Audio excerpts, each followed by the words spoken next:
오늘은 예수님의 정체성 마지막 시간입니다. 그래서 오늘 7번째 예수님의 자기선언 나는 참 포도나무다 라는 제목, 이 제목으로 하나님 말씀 함께 나누고자 합니다.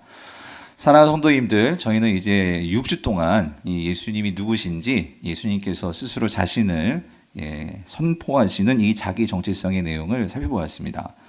그래서 오늘 7번째인데 여러분 6가지 기억하시겠어요? 그래서 오늘 여러분을 위해 정리해 왔습니다. 첫 번째는 나는 생명의 떡이다 라는 것이었어요.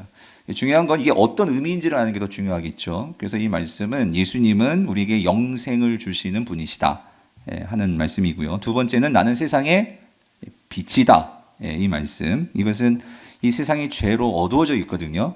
그래서 이 모든 어두움을 밝히시는, 우리에게 소망이 되시는 그분이 예수님이시다 하는 것을 선언하시는 것이고, 나는 양의 문이다. 이건 뭘까요?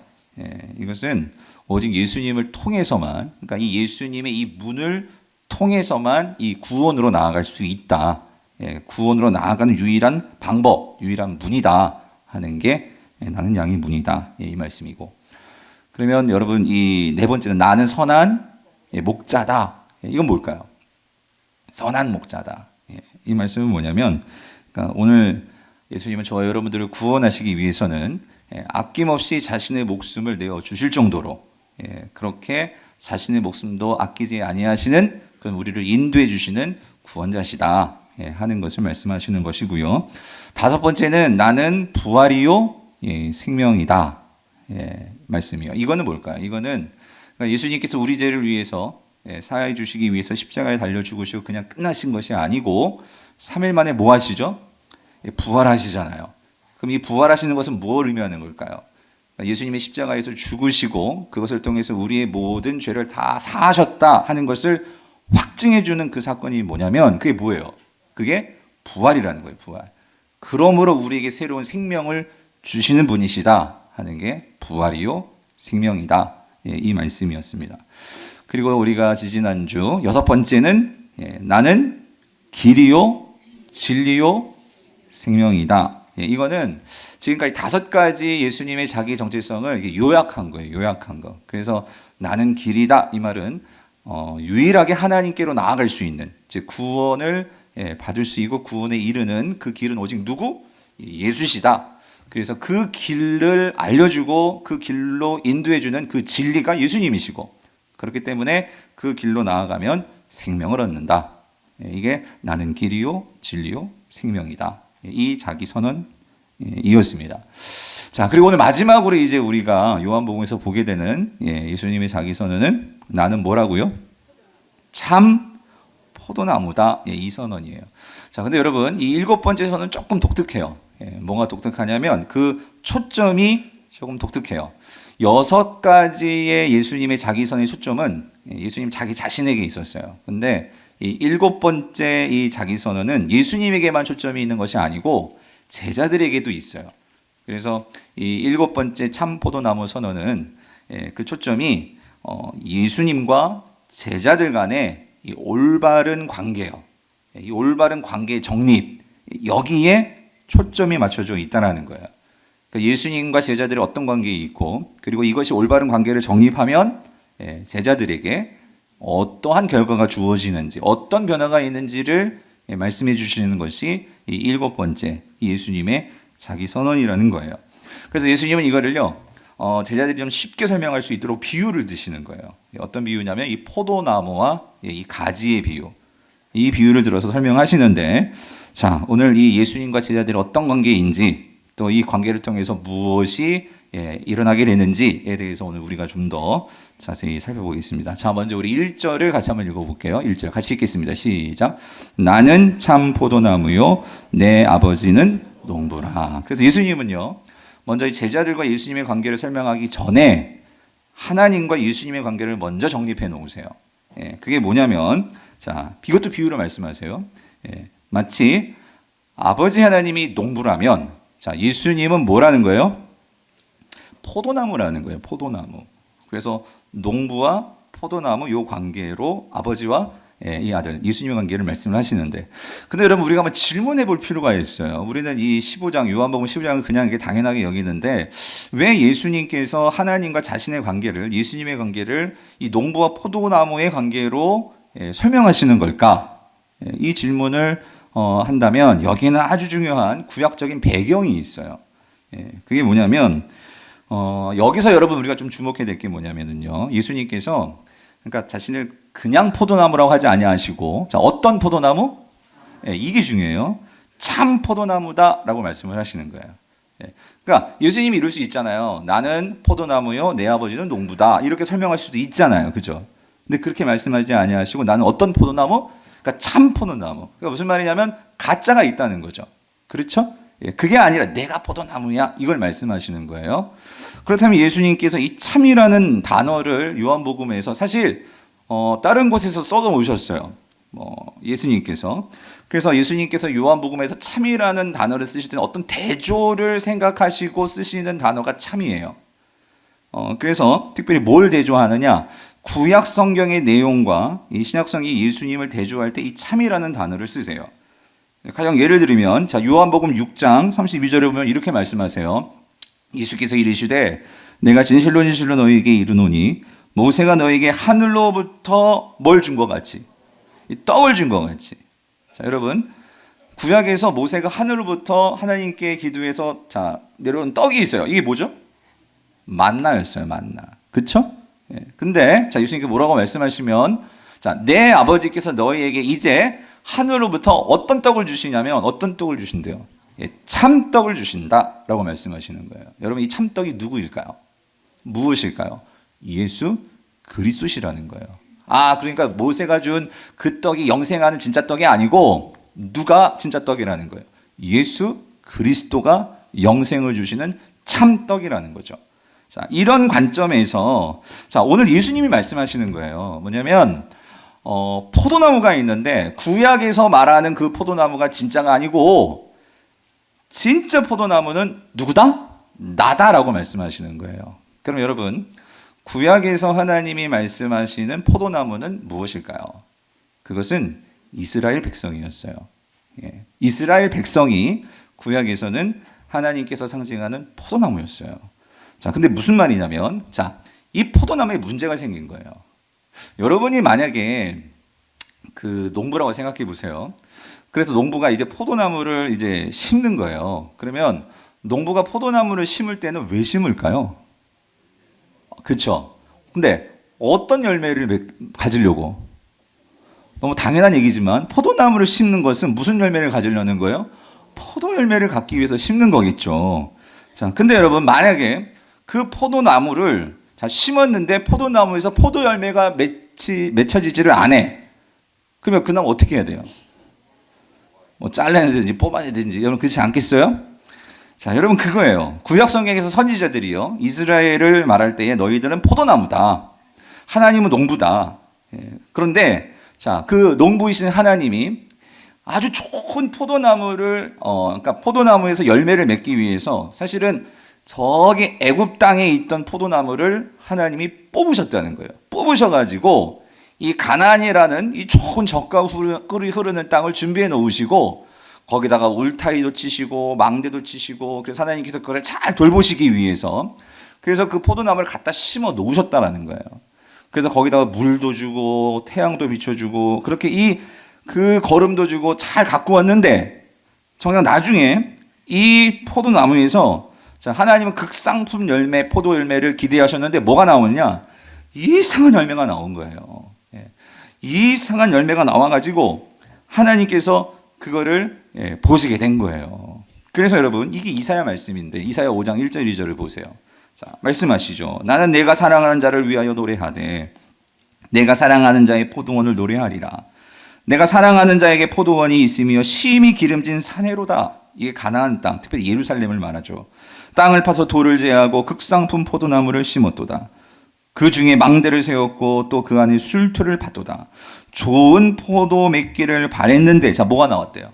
그러니까 들포도는 쓸모없는 포도나요. 포도. 쓸모없는, 버려야 하는 그런 포도가 나왔다는 거예요. 여러분, 여기 대해서 하나님께서 어떤 마음을 가지실까요? 그래서 예레미야 2장 21절에 이렇게 말씀하세요. 내가 너를 순전한 참종자 곧 귀한 포도나무로 심었거늘 내게 대하여 이방 포도나무의 악한 가지가 됨은 어찌 됨이냐라고 주님께서 하나님께서 따지시는 거죠. 그러니까 하나님은 이 극상품 포도나무가 나오기를 원하는데 여기 이 포도나무가 악한 가지가 되었다. 즉 이들이 농부이신 하나님의 그러한 재배, 그러한 관리를 받았는데 그런데 이 포도나무에서는요 그런 하나님이 바라시는 열매가 나온 게 아니라 이상한 이방 우상들을 그렇게 섬기고 우상들을 따라가는 그런 쓸모없는 하나님이 기뻐하시지 않는 열매가 나다라는 거예요. 그렇다면 아까도 말씀하셨지만 이러한 포도나무에 대한 하나님의 그 다음 반응은 어떻게 나올까요? 그래서 여러분 갈아엎는 것밖에 없겠죠. 그래서 여러분 이사야 5장 5절 6절을 보니까 이렇게 말씀하세요. 이제 내가 내 포도원에 어떻게 행할지를 너희에게 이르리라. 내가 그 울타리를 걷어서 먹힘을 당하게 하며 그 담을 헐어 짓밟히게 할 것이요 내가 그것을 어떻게 해요? 황폐하게 하리니. 이게 무슨 말이냐면 하나님께서 그 이스라엘을 보호하셨는데 이제 그 모든 울타리와 담들을 다 치워버리니까 자, 이스라엘이 정말 어떻게 되었어요? 그 바벨론의 침공을 받아서 그 땅이 완전히 황폐하게 되었고 결국 이스라엘이 멸망하게 되는 이런 하나님의 심판을 받게 되었단 말이죠. 사랑하는 성도님들. 그런데 여러분 한 가지 이렇게 이스라엘이 하나님의 심판을 받아서 황폐하게 되었는데 여러분 그런데 하나님께서 이 이스라엘을 버리셨을까요? 버리셨나요? 아니라는 거예요. 하나님은 그렇게 마음을 들이고 정성을 들이고 이 이스라엘 이 포도나무를 가꾸셨는데 그 포도나무는 그 열매를 맺지 하나님이 바라시는 열매를 맺지 못했는데 그런데 결국에는 하나님은 그것을 완전히 부숴버리고 없애버리셨느냐? 그게 아니라 하나님은 그들을 징계하셨지만 하나님은 그들을 완전히 버리시지는 않으셨다는 거죠. 왜일까요? 왜냐하면 하나님은 이스라엘과 맺은 이 언약을 단 한 번도 무시하시거나 그것을 어기시는 하나님이 아니셨기 때문이라는 거예요. 하나님께서는 그 이스라엘의 조상인 아브라함과 언약을 맺으셨잖아요. 어떤 언약? 여러분 다 큐티하셨죠? 창세기 12장 3절. 땅의 모든 민족이 너로 말미암아 복을 얻으리다 라고 말씀하셨거든요. 그래서 하나님은 이 땅의 모든 민족이 결국 이 아브라함을 통해서 나오는 이스라엘을 통해서 복을 받게 돼야 되거든요. 그래서 하나님께서 이스라엘을 치셨지만 완전히 그를 없애뜨리지 않으신 이유가 뭐라고요? 이 약속 때문에. 즉 하나님은 이 언약에 어떠하신 분? 신실하신 분이시기 때문에. 그래서 여러분 우리가 잘 아는 말씀 민수기 23장 19절 뭐라고 말씀하세요? 하나님은 같이 읽어봅시다. 사람이 아니시니 거짓말을 하지 아니시고 인생이 아니시니 후회가 없으시도다. 어찌 그 말씀하신 바를 행하지 않으시며 하신 말씀을 실행하지 않으셔요. 무슨 말이죠? 하나님은 약속을 하셨기 때문에 그 약속을 지키시기 위해서 이스라엘을 버리지 않으셨다는 거예요. 버리지 아니하시고 하나님은 새로운 살 길을 열어주셨다는 거죠. 무엇을 통해서? 새로운 포도나무를 통해서, 참 포도나무를 통해서. 그게 누구일까요? 예수 그리스도를 통해서. 사랑하는 성도님들, 결국 이스라엘은 실패한 포도나무였어요. 사실 하나님께서요, 구약과 더불어서 신약 모든 것을 관통하는 하나님의 구원의 계획은 이런 거였어요. 하나님은 이스라엘이라는 이 포도나무를 잘 심어서 그들이 극상품 열매를 맺으면 하나님은 이 이스라엘만 포도나무 되게 만드는 것이 아니고요. 하나님은 이 이스라엘이 그러한 좋은 열매를 맺으면 그 이방의 나라들이 그러한 좋은 열매를 보고 그들이 하나님께로 나와서 그 하나님 포도원에 들어와서 그들도 좋은 열매를 맺게 되는 이 구원을 누리는 것이 하나님의 구원의 계획이셨다라는 거예요. 근데 이스라엘은 그 극상품의 열매를 맺어야지만 그 이방들이 보고 그들도 이런 열매가 있구나 그거를 알고 찾아올 텐데 이스라엘이 어떤 열매를 맺어버렸다고요?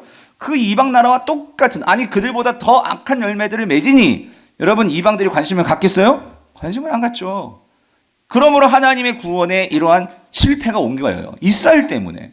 근데 하나님은 그렇다고 해서 모든 것을 다 없애뜨리냐 그게 아니고 새로운 계획으로 예수 그리스도를 이스라엘로 오셔서 이스라엘의 백성으로 오셔서 사람의 몸을 입고 그 예수님이 포도나무 되셔서 이스라엘이 이루지 못한, 즉 이스라엘이 순종하지 못한 하나님을 사랑하고 이웃을 사랑하라는 이 율법의 온전한 순종을 예수님이 이루셔서, 그래서 십자가에서 그 하나님의 뜻을 완벽하게 성취하시고 이스라엘의 모든 그 죄를 다 사해 주심으로 오늘 예수 그리스도가 십자가에서 그 완전한 열매를, 구원의 열매를 맺게 되셨다는 거죠.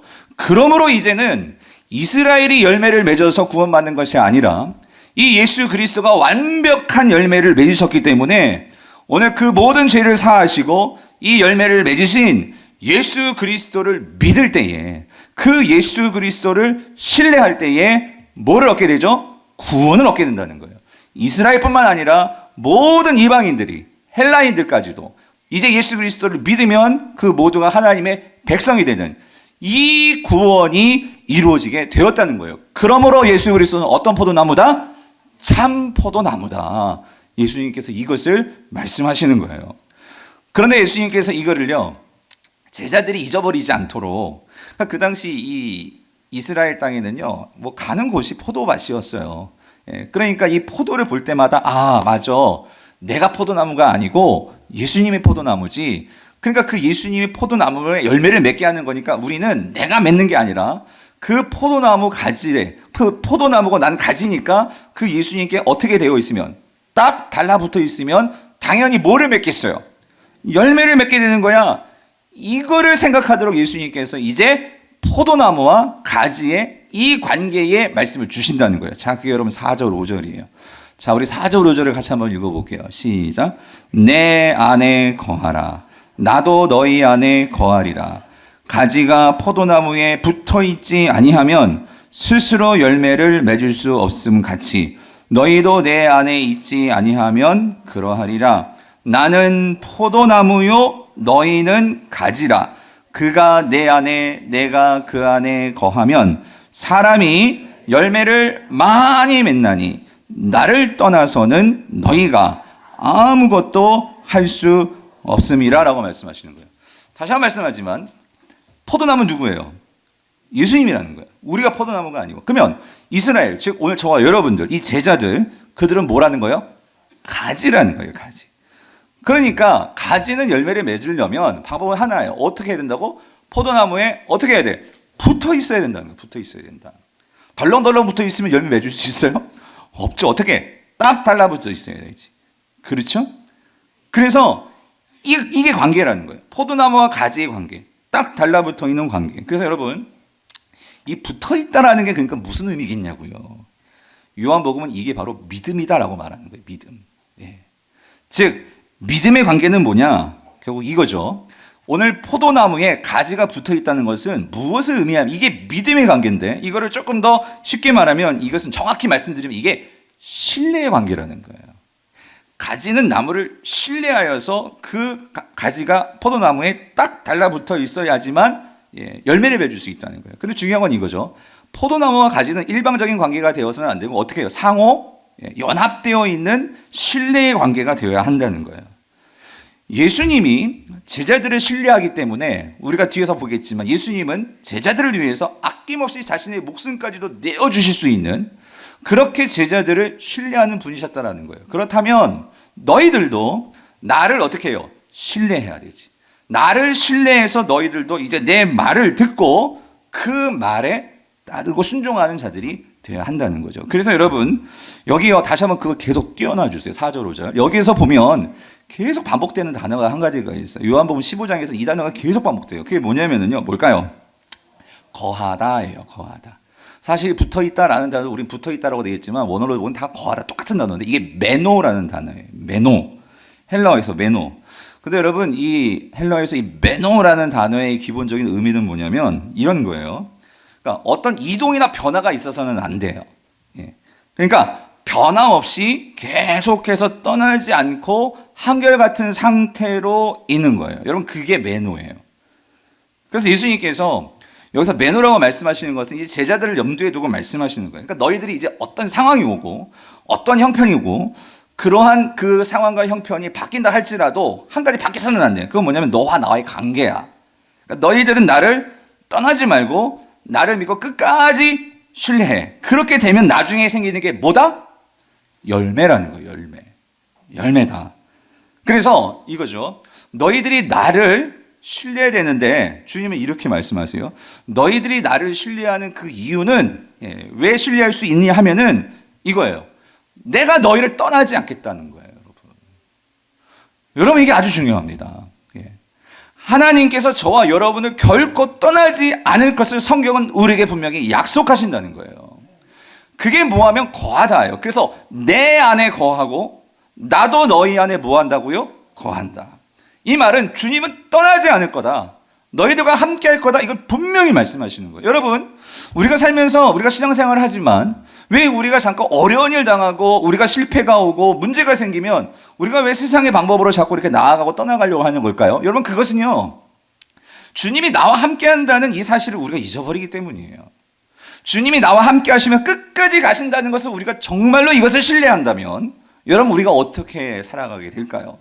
어떤 상황, 어떤 어려움이 와도 우리는 주님을 따라갈 수밖에 없겠죠. 그런데 우리가 이 주님이 나와 함께 하신다는 이 사실을 잊어버리고 세상을 바라보니까 우리는 자꾸 세상으로 쫓아가게 된다는 거죠. 그래서 여러분, 요한복음이 말하는 여러분 믿음이 뭐냐? 여러분 믿음이 뭡니까?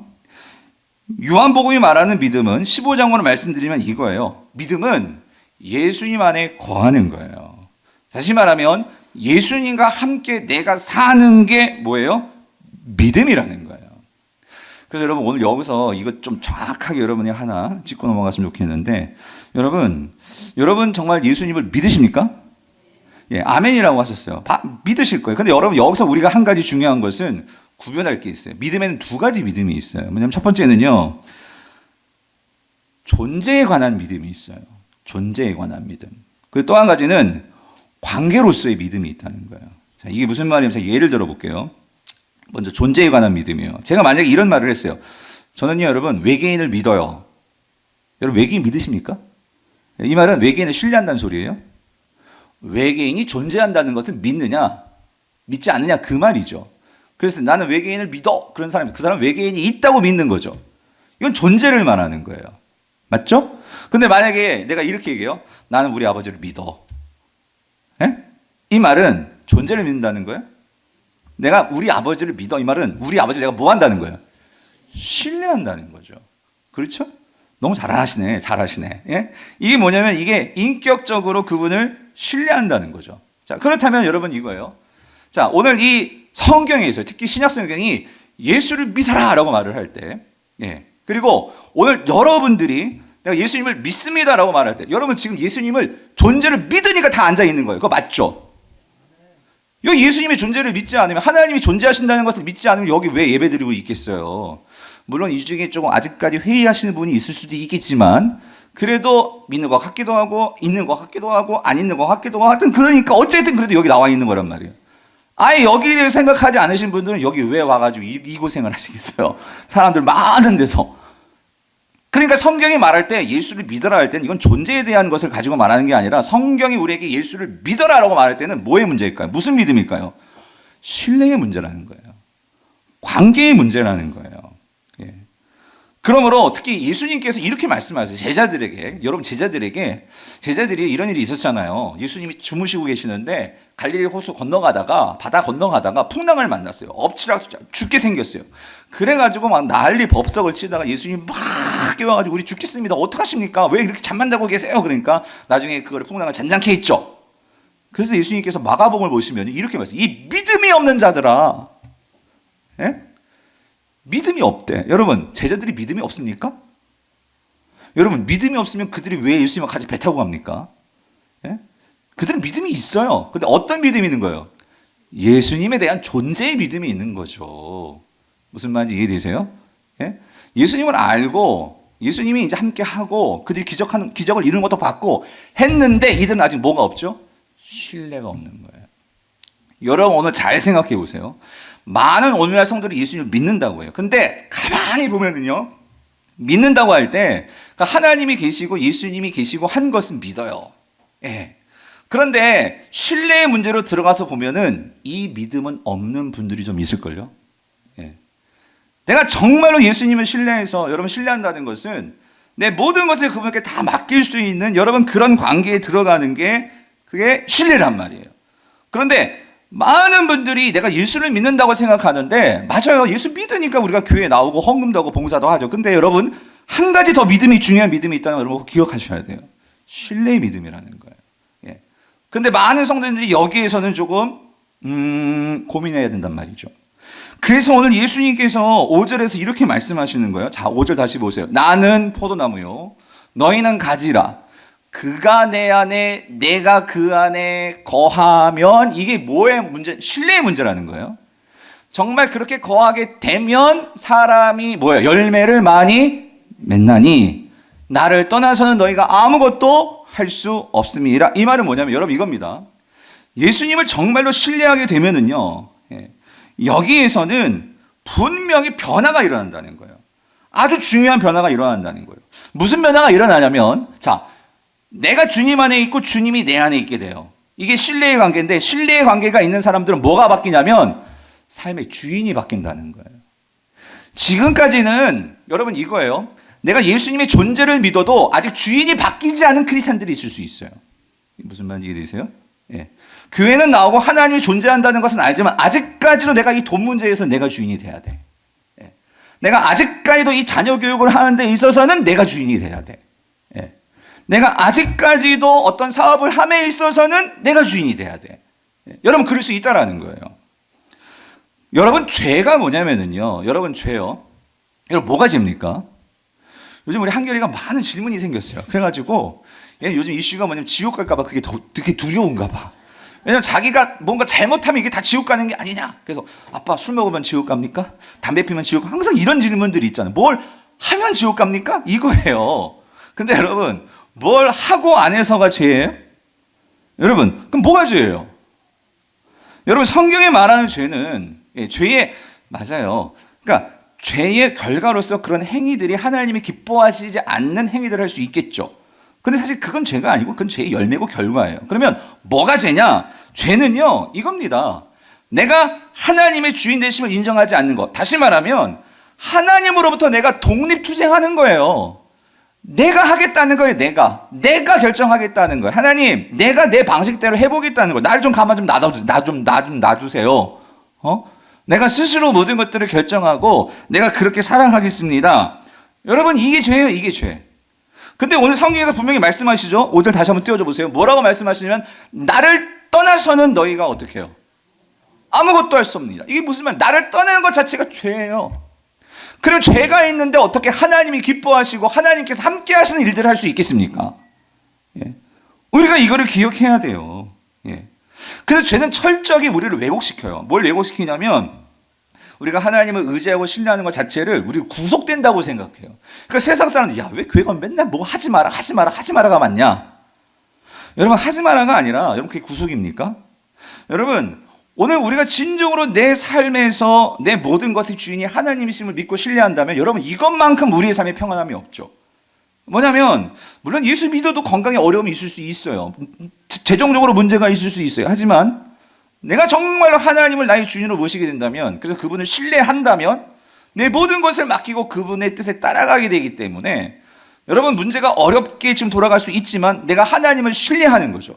그럼 그분이 이 모든 것들을 쥐고 계시고 이 문제들을 이끌고 가실 것을 믿기 때문에 나는 그 주님만 따라가면 되는 거예요.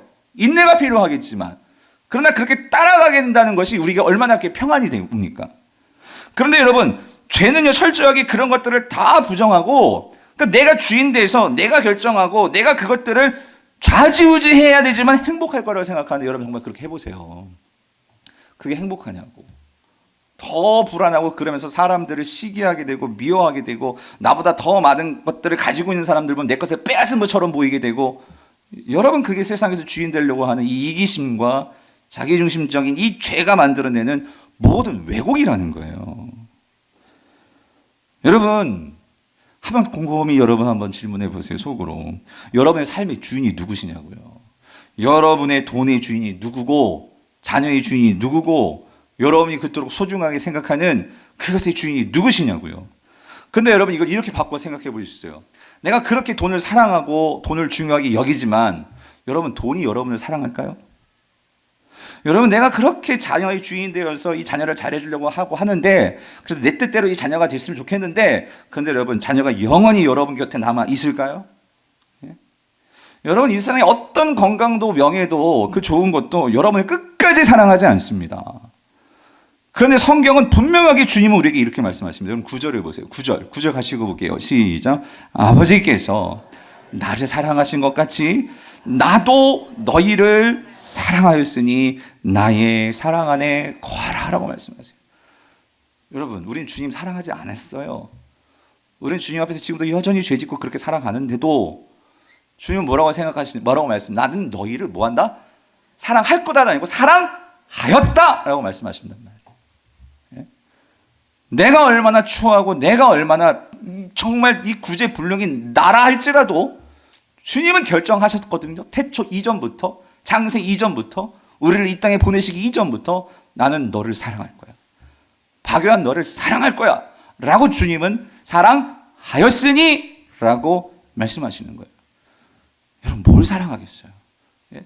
이렇게 확증해 주시는 그 사랑. 그래서 여러분, 이런 사랑에 대해서 주님은 정말 확증해 주세요. 예수님이 말씀하세요. 아버지가 나를 정말 사랑해 주셨거든. 근데 나도 너희를 사랑하는 것을 보여줄게. 그래서 여러분, 그 주님이 우리에게 보여주시는 그 사랑의 확증이 뭘까요? 어떻게 우리를 사랑하시느냐? 여러분, 13절에서는 이렇게 말씀하세요. 오늘 본문. 자, 같이 읽어볼게요. 시작. 사람이 친구를 위하여 자기 목숨을 버리면 이보다 더 큰 사랑이 없나니요. 여러분, 지금 이제 예수님이요, 이제 조금만 있으면 십자가에 달려 돌아가실 거예요. 지금 목요일 밤에 이 말씀 다 하신 거예요. 이제 금요일은 돌아가세요. 예수님께서 제자들을 놓고 이 말씀하실 때는 뭘 생각하시면서 말씀하시는 걸까요? 사람이 친구를 위하여 자기 목숨을 버리면 이보다 더 큰 사랑이 없다. 예수님은 마치 제자들을 친구라 생각하시고 이제 너희를 위해서 내가 죽는다. 예? 너희들이 해결할 수 없는 그 문제를 내가 해결해 주기 위해서, 이 죄의 문제를 해결해 주기 위해서 난 이제 십자가에 죽어. 예. 주님은요, 이 사랑을 확증해 주시기 위해서 진짜 죽으십니다. 예. 그래서 이것을 주님께서 말씀하시는 거예요. 자, 근데 여러분 한번 생각해 보세요. 예수님께서는 이 제자들을 사랑하시기 때문에 이제 죽으실 거예요. 그런데 다시 한번, 왜 이 하나님의 아들이신 예수 그리스도께서 십자가에 죽으셔야만 하냐고요. 왜 죽으실까? 예수님은 두 가지 차원에서 분명히 이것을 이루시기 위해서요. 내가 너희들을 사랑하기 때문이고, 그리고 하나님을 향해서는 하나님은 나에게도 그런 사랑을 주셨는데, 이 아들 예수 그리스도께서 저와 여러분들에게 정말 보여주고 싶은 것이 있는 거예요. 알려주고 싶으신 것이 있는 거예요. 그건 뭐냐면 하나님이 어떤 분이신지, 하나님은요 믿을 만한 분이시라는 거예요. 하나님은요 신실하신 분이시라는 거죠. 그래서 여러분, 로마서 1장 17절에서 바울은 이렇게 말씀해요. 같이 읽어볼게요. 시작. 복음에는 하나님의 의가 나타나서 믿음으로 믿음에 이르게 하나니 기록된 바 오직 의인은 믿음으로 말미암아 살리라 함과 같으니라. 무슨 말이냐면 정말 하나님을 믿는 자들은 그러니까 신뢰함으로 산다는 건데, 근데 자 여러분, 이거를요 제가 성경을 보면서 막 여러 가지 고민해봤는데 이게 뭐 확 와닿는 것 같으면서 좀 어려워요. 뭐냐면은 이 복음에는 하나님의 의가 나타났다. 여러분, 이게 확 와닿으세요? 이게 무슨 의미인지 어때요? 그래서 이거를 제가 오늘 좀 쉽게 여러분이 한 가지 방법을 가르쳐드리면, 그러니까 여러분 이런 거예요. 제가 금요일에도 말씀을 드렸는데 여기서 성경에서 의라는 단어가 나오잖아요. 그러면 이 의라는 단어를, 이 관계의 단어긴 한데 이거를 조금 더 확 내 마음에 와 닿게 여러분들이 뭘까 있을까 고민하는데 이게 있더라고. 그게 뭐냐면은요, 이 의라는 걸 이렇게 바꾸면 돼요. 뭐로 바꾸면 될까요? 금요일 날 말씀을 드렸는데 의리예요, 의리. 자, 뭐라고요? 의리, 여러분. 그러니까 무슨 말이냐면 이런 거예요. 복음에는 하나님의 뭐가 나타났다? 의리가 나타났다. 좀 오세요? 예? 여러분, 의리가 뭐예요, 의리가? 사전을 찾아보니까 의리는요, 사람 사이에서, 예, 그 관계에서 지켜야 할 그 도리예요, 도리. 반드시 지켜야 할 도리. 그러니까 뭐냐면 내가 이 친구가 나를 위해서 어떤 걸 해줬어. 그러면 의리가 있다면 나도 그 친구를 위해서 뭔가 하는 게 당연한 거겠죠. 그렇죠? 자, 근데 여러분, 복음에는 하나님의 의리가 나타났다. 이게 복음이 뭐예요? 복음이 뭡니까? 복음은 이거죠. 말씀드렸잖아요. 예수 그리스도께서 오늘 저와 여러분들을 위해서 우리가 해결할 수 없는 하나님 관계가 끊겼단 말이에요. 죄 때문에. 그래서 그 죄 문제를 해결해 주시기 위해서 오늘 십자가에 달려 죽으셨습니다. 그런데 이거를 우리를 위해서 이렇게 주님께서 십자가에 달려 죽으시는 것은, 하나님은요 우리를 그냥 버리셔도 우리 할 말 없어요. 그런데 하나님은 약속하셨거든요. 뭐냐면 아브라함을 통해서 땅에 있는 모든 민족이 너를 통해서 뭐예요? 복을 얻을 것이다. 하나님께서는요 이스라엘 민족을 통해서 온 민족이 복을 받게 해줄 거야, 이 약속을 하셨단 말이에요. 만약에 하나님께서 모든 인류를 다 심판하시고 이스라엘을 그냥 다 심판해서 없게 하신다면 하나님은 언약에 신실하신 분? 아니죠. 언약을 무시하는 거죠. 그건 언약을 그냥 깨버리시는 거죠. 왜? 물론 우리가 깬 거예요. 그렇지만 하나님은 그 하신 말씀을 그냥 무시하지 않으신다면서요.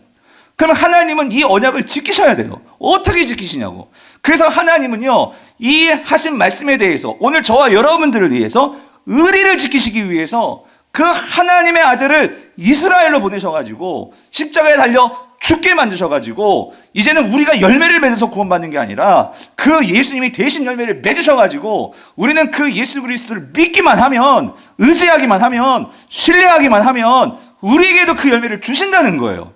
여러분, 이것보다 더 큰 의리가 어디 있어요? 그 약속을 끝까지 지키시는 이런 하나님이 어디 있으시냐고요.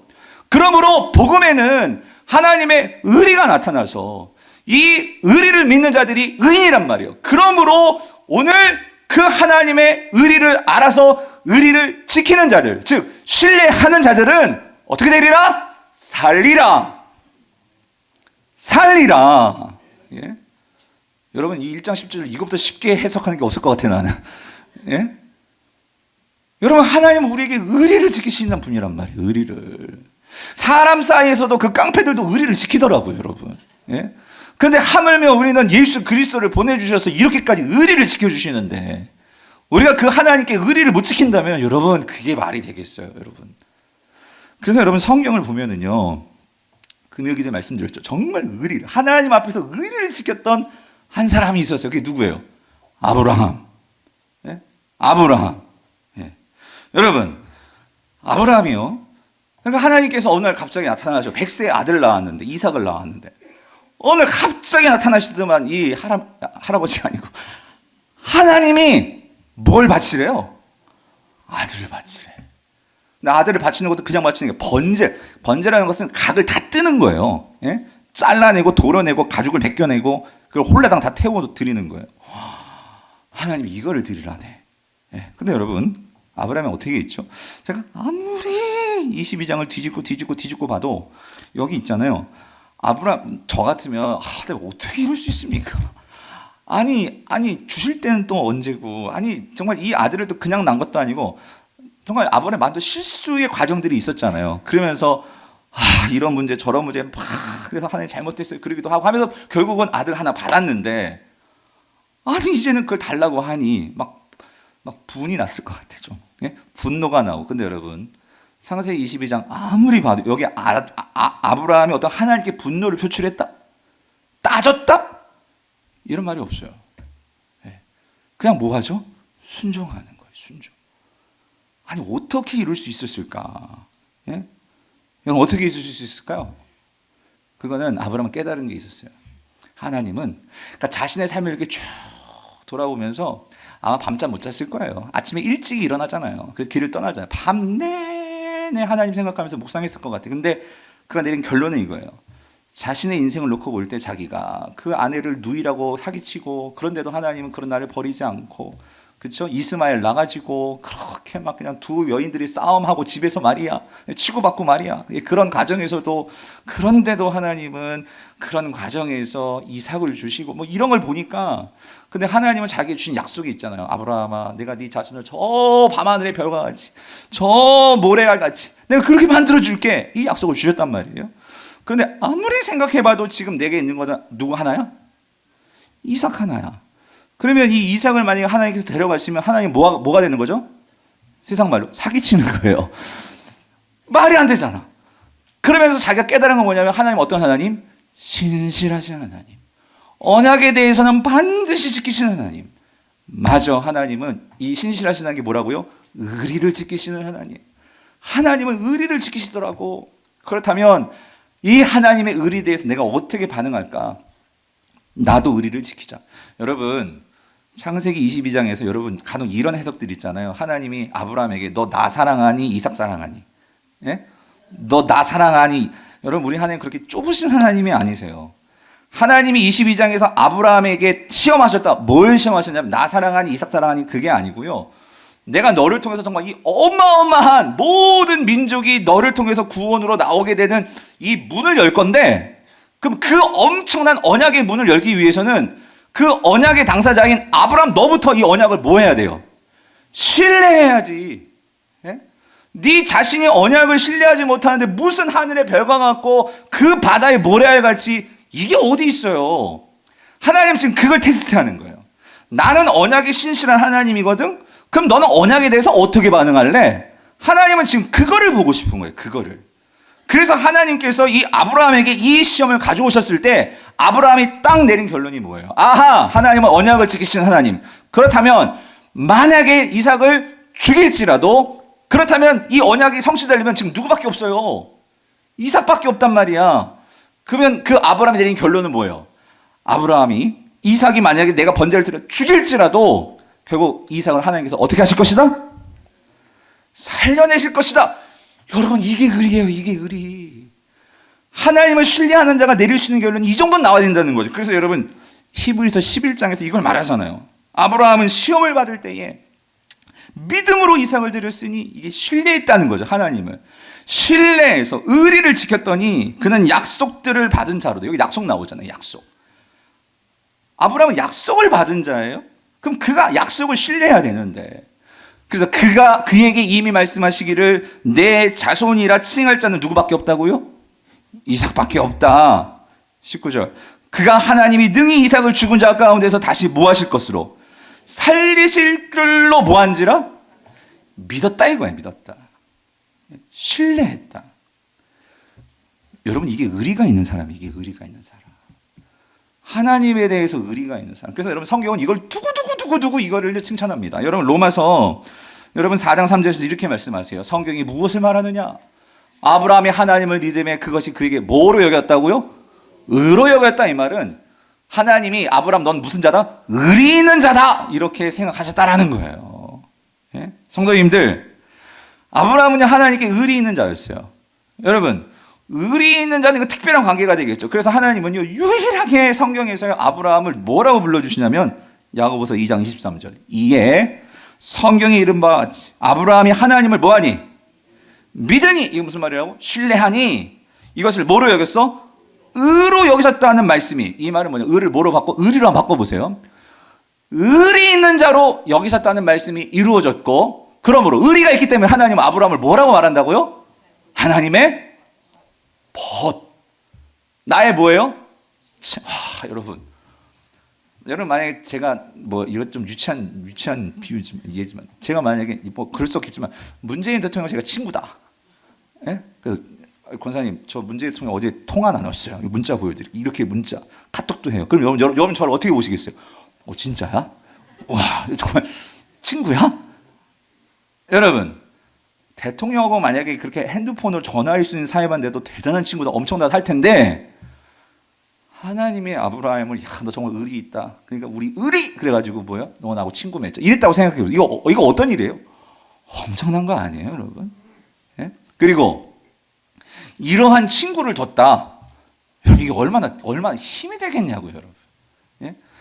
아브라함은 이 사건 이후로 영원토록 하나님 앞에서, 여러분, 그 믿음을 가지고 그는요, 정말 이 아브라함을 통해 누가 오십니까? 그래서 예수 그리스도가 오셨고, 그리고 그 예수 그리스도를 통해서 정말 얼마나 많은 여러분 예수님께서 이 아브라함을 통해서 오셔서 하나님께서 별과 같이 모래같이, 이건 뭘 말씀하시냐면 혈통으로서 말씀하는 것이 아니라 이제 믿음으로 만들어질 아브라함의 후손들을 말씀하신 거였어요. 하나님은. 예? 오늘 저와 여러분들까지 이런 엄청난 결과를 가져온 것은 아브라함이 의리를 지킬 때에 하나님의 그 약속이 성취되더라는 거예요. 그런데 여러분, 제가 한번 여쭤볼게요. 여러분도 하나님의 친구가 되고 싶으세요? 여기 별로 안 되고 싶으신가 봐. 근데 여러분, 하나님의 친구는 아브라함만 나왔는데 오늘 본문을 보세요. 놀라운 사실이 있어요. 여러분 보면 13절 14절을 보세요. 예수님이 말씀하십니다. 사람이 친구를 위하여 자기 목숨을 버리면 이보다 더 큰 사랑이 없나니. 14절 읽어보세요. 너희는 내가 명하는 대로 행하면 곧 뭐라고? 나의 친구라. 하나님의 친구라는 타이틀은 아브라함 때 빼앗겼고 예수님의 친구가 될 수 있어요. 여러분, 아니 어떻게 내가 예수님의 친구가 됩니까? 여러분, 하나님의 아들이신 분의 친구가 된다. 근데 예수님 분명히 말씀하세요. 너희는 내가 명하는 대로 행한다는 건 나를 신뢰하는 거죠. 이 세상에서 나를 향해서 세상 사람들은 다 나를 무시하고 그렇게 버릴지라도 너가 나한테 의리를 지킨다면 여러분, 나를 어떻게 여겨주신다고요? 친구다.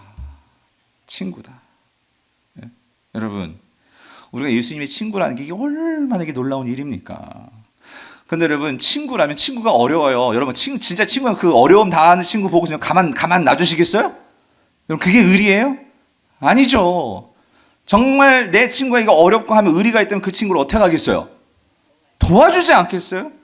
예수님도 똑같아요. 여러분 7절 보세요. 뭐라고 말씀해요? 7절 보니까 이렇게 말씀. 너희가 내 안에 거하고 내 말이 너희 안에 거하면. 이게 무슨 관계? 의리 있는 관계, 믿음의 관계, 신뢰의 관계. 그럼 뭐라고 말씀하세요? 무엇이든지 원하는 대로 구하라. 그리하면 어떻게 해요? 이루리라.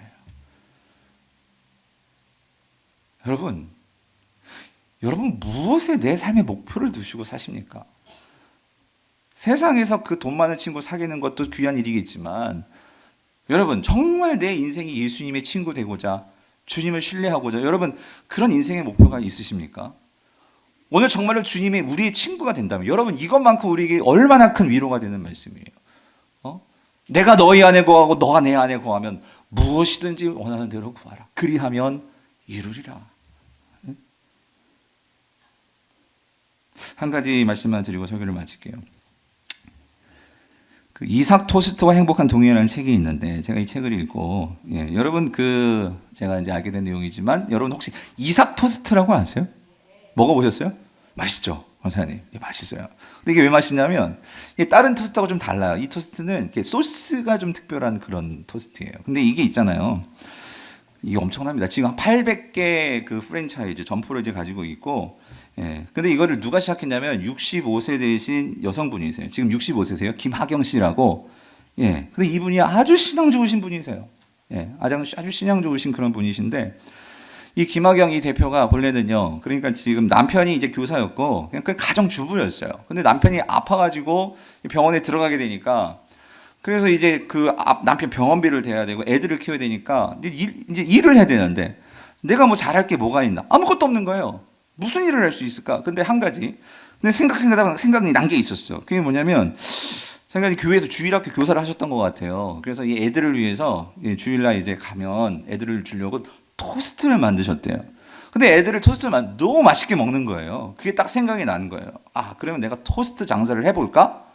근데 여러분, 이게 뭐 쉽게 덤빌 일이 아니죠. 그래서 이걸 두고 이게 다른 거예요. 하나님을 신뢰함으로 하나님께 묻기를 시작한 거예요. 기도하기를 시작했어요. 내가 과연 이거를 해도 될까? 그래서 하나님의 답을, 확신을 얻기 위해서. 그래서 이걸 두고 기도하면서 그렇게 하나님께 매달렸는데 어느 날 하나님께 받은 말씀이 있었던 거예요. 큐티를 하면서든지 모르겠지만 어쨌든 하나님께서 요한계시록 3장 7절 8절에서 이런 말씀을 주셨다는 거예요. 7절 8절. 빌라델비아 교회의 사자에게 편지하라.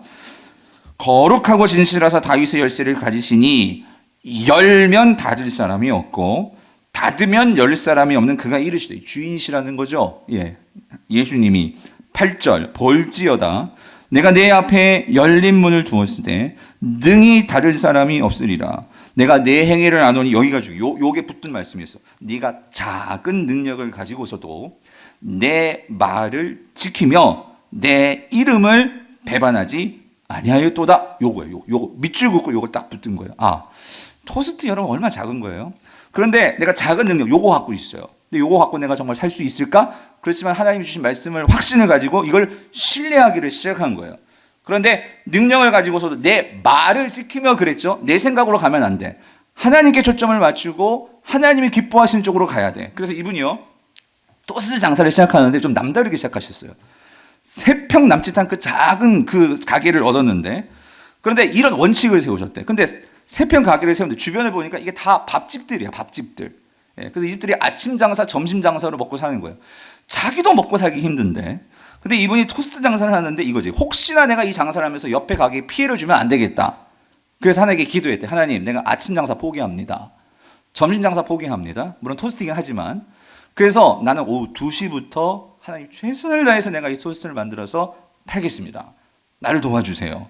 예. 그래서 이렇게 새벽마다 나가가지고 하나님께 기도하고 오후 2시에 문을 연 거예요. 예. 이 요한계시록 3장 이 말씀, 작은 능력을 가지고 내 말을 지키며 이거 붙들고. 근데 여러분 어떤 일이 벌어졌느냐? 확 성장한 게 아니라 조금씩 사람들에게 이 소문이 나면서 사람들이 와서 어쨌든 풍성한 것은 아니고 하루 먹고 살 수 있는 그런 수입을 채워주시더라는 거예요. 그래서 어느 순간인가 좀 장사가 되기 시작했어요. 근데 여러분 잘 보세요. 장사가 되기 시작하니까 사람들도 그걸 알죠. 하니까 여러분 세상이 이래요. 근데 옆에 있잖아요. 근데 뭐가 생기냐면 밥집들이 뭐로 바뀌냐면 토스트 가게로 바뀌는 거예요. 야, 여러분 이게 정말 이게 정말 너무 죽고 싶을 짐작에 이 세상에 이게 돌아. 누가 잘 되는 거 보면 꼭 그거를요. 예, 그걸 따라하든가 그걸 뺏으려고 하는 게 이게 세상이잖아요. 근데 더 무서운 건 뭐냐면 나는 그냥 주부로서 그냥 토스트 만든 수준이었는데 들어오는 막 점포를 크게 열고 보니까 어떤 사람은 막 제과 제빵 막 자격증 걸어놓고 막 그렇게 시작을 하는 거예요. 그러니까 경쟁이 되겠어요 이제는. 그러니까 두려움이 확 오는 거죠. 그래가지고 다시 그 하나님을 신뢰하는 마음으로 새벽에 나와가지고 기도하는 거죠. 하나님 내가 어떻게 됩니까? 나는 자랑할 것도 없고 자격증도 없고 아무것도 없고.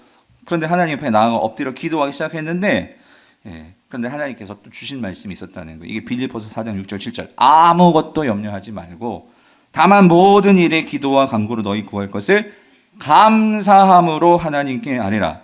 그리하면 모든 지각에 뛰어난 하나님의 평강이 그리스도 예수 안에서 너희 마음과 생각을 지키시라. 여러분 결국 세상과의 싸움은요 내 마음과 생각을 지키는 겁니다.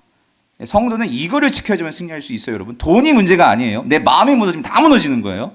근데 이 집사님은 그때는 집사님이었어요. 이분은요 이거를 분명히 알고 하나님께 지키도록 기도하고 그렇게 나아간 거예요. 종전에 하던 대로 그대로 내가 하던 대로 그대로. 근데 어느 날 어떤 일이 있었냐면 한 여대생이 와가지고 토스트를 맛있게 먹다가 그러는 거예요. 아주머니 내가 옆에 집부터 먹었고 이런 집도 다 먹어봤는데 근데 아주머니께 정말 맛있네요. 그런데 아주머니 여기 있잖아요.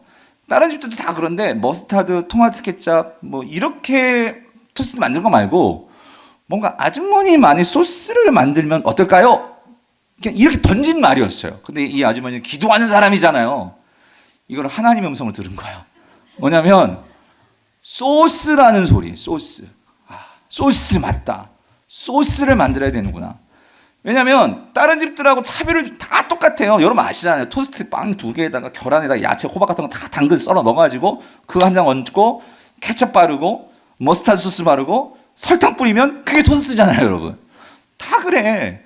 근데 여기서 그럼 차별을 줄 수 있는 건 뭐예요? 우리만의 소스. 그래서 연구하고 해가지고 만들었는데 이게 대박을 친 거예요. 그래가지고 다른 집들하고는 이게 차별이 있으니까 다 그 집에만 오게 되니까 이게 이제 성공을 한 거죠. 그러면서 이분이 이제 점점 커지면서 회사를 세우게 되고 하면서 이름을 무슨 토스트? 왜 이삭이냐? 이것도 그냥 이삭이 아니고 하나님께 받은 말씀이 있더라고. 창세기 26장 12절 13절. 이삭이 그 땅에서 농사하여 그 해에 100배나 얻었고 여호와께서 뭘 줘요? 여러분 중요한 건 이거예요. 여호와께서 복을 주심으로 그 사람이 창대하고 왕성하여 마침내 어떻게 돼요? 거부가 되며. 근데 여기 중요한 게 있어요, 여러분. 이렇게 부자 되면 자칫 잘못하면 교만해질 수 있어요. 그리고 자칫 잘못하면 욕심 붙고 욕심 가지고 더 내 사업을 막 확장하려고 할 수 있어요. 그런데 이분이요, 참 정말 크리스찬이다 하는 게 느껴지는 게 뭐냐면 이건 제가 어제도 확인을 했어요. 홈페이지에 들어가서 이분이 창업하려고 할 때 있잖아요. 창업을 하면 보통 이렇게 프랜차이즈 창업을 하는 사람들 꼭 받는 게 있어요. 뭐냐면 본부에서 뭐 받아? 가맹점비 받고요. 로열티 받습니다. 이 금액이 작지 않아요. 근데 여러분 이분 이걸 안 받는 거예요. 가맹점비 안 받고 로열티 안 받는 거예요. 왜 그러냐? 지금 이 모든 것이 다 누구로부터 왔어요? 하나님께로부터 왔잖아요. 그렇다고 내가 더 이익 보겠다고 그렇게 힘들게 자영업자들, 이게 들어서는 사람들, 그 사람들에게서 내가 어떻게 가맹점지 받고 로열티 받고 그럴 수 있겠냐는 거예요. 여러분, 이게 다른 거예요. 예. 정말로 하나님을 신뢰하면서 일하는 사람들, 세상에서 돈 버는 사람들, 똑같이 내가 그렇게 했으면 내가 내 아이디어로 이렇게 했으니까 가맹점지 받고 로열티 받을 수 있어요. 내 로열티잖아. 예. 그런데 이분은 뭐예요? 이 열매를 맺게 해주신 것은 나예요? 아니요. 포도나무가. 나는 거기에 붙어 있었을 뿐이에요. 붙어 있었는데 거기서 열매 맺게 해주셨어요. 그럼 열매는 뭐야? 나 혼자 잘 먹고 잘 살라고? 아니요. 그거 어떻게? 나눠주라고. 나눠주라고. 사랑하는 성도님들, 오늘 저 여러분의 삶에 이 참 포도나무이신 예수 그리스도요. 여러분, 그분에게 정말 의리를 지킬 수 있는 여러분 되시기를 바랍니다. 이 의리를 지킬 때 주님 반드시 오늘 우리를 친구 삼아 주시고 우리를 가만 놔두지 않으실 거예요. 열매를 주실 거예요. 그래서 그 열매를 가지고 오늘 여러분뿐만 아니라 이 세상에 절망한 사람들, 어려운 사람들, 그런 사람들이 나눠줄 수 있는 하나님 그런 나의 삶이 되게 하여 주시옵소서. 그런 삶을 살아내는 저 여러분 될 수 있기를 여러분 간절히 바랍니다.